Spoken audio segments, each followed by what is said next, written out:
Ever since I started keeping the Grim Reaper as my pet, I picked up a habit. Before leaving home, I'd stick a pen refill in my door as a marker. One day when I got back, I found the pen refill snapped in half.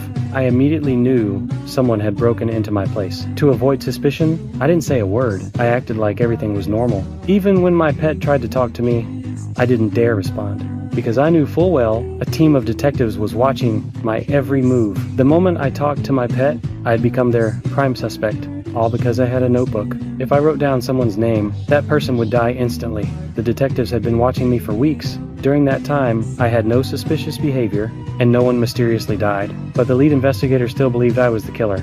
He figured the only reason there were no murders lately was because I couldn't act while being watched. Once they stopped surveillance, the killing would start again. Just as the police were about to cancel the monitoring, another bizarre death occurred. The victim died of cardiac arrest, exactly like the previous cases. Everyone rushed to check the surveillance footage, only to see me casually munching on potato chips. It was the perfect alibi. The investigators started to wonder, had they gotten the wrong person? What they didn't know was, I'd hidden a phone and a piece of paper inside the chip bag. When they weren't paying attention, I quietly wrote down the target's name. The next second, that person dropped dead. This shocked the police to their core.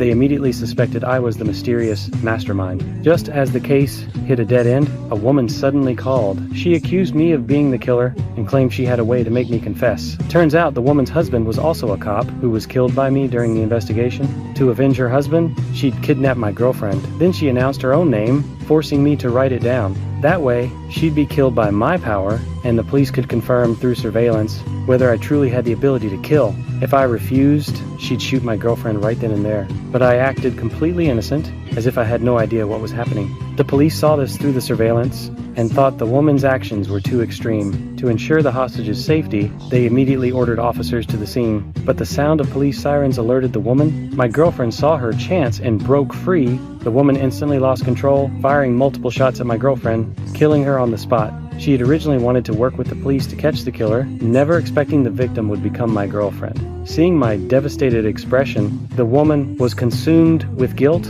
and ultimately ended her own life right there. Little did she know, this was all a script I'd written in advance. I knew all along the woman would come for revenge. To prevent future complications, I found the woman's real name in the church's marriage registry, then wrote in the death note that she would kill herself out of guilt for murdering my girlfriend. This way, I could use my girlfriend's death to gain sympathy, transforming myself from killer to victim. To me, my girlfriend was nothing more than a pawn. Just when I thought my plan was flawless, the detective suddenly showed up, holding that bag of chips. Clearly, my cover was blown.